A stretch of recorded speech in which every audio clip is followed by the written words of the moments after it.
Mga minamahal na taga-subaybay, maligayang pagdating sa aking channel.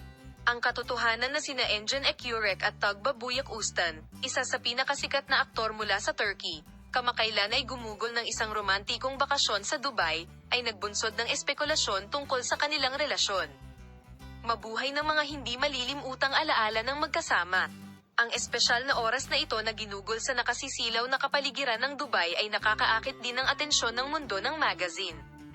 Nagtungo sina Engin Ekürek at Tuğba Büyüküstün sa mga magagandang beach ng Dubai para sa romantikong bakasyon na ito na matagal na nilang pinaplano.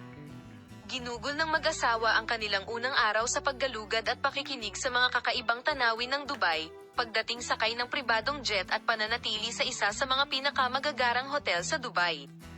Ang kanilang pagpasok sa hotel ay nakakuha ng atensyon ng mga tagahanga at paparazzi.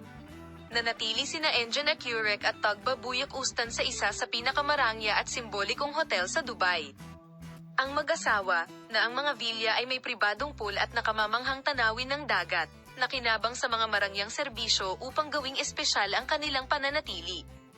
Ang mag-asawa, na naghapunan sa mga magaan na restaurant ng hotel, ay nakakuha ng atensyon ng mga staff ng hotel, kahit na sinusubukan nilang manatili ng mag-isa, at ang mga tagahanga na nakakita sa kanila ay nagsimulang magbahagi ng kanilang mga larawan sa bakasyon sa social media.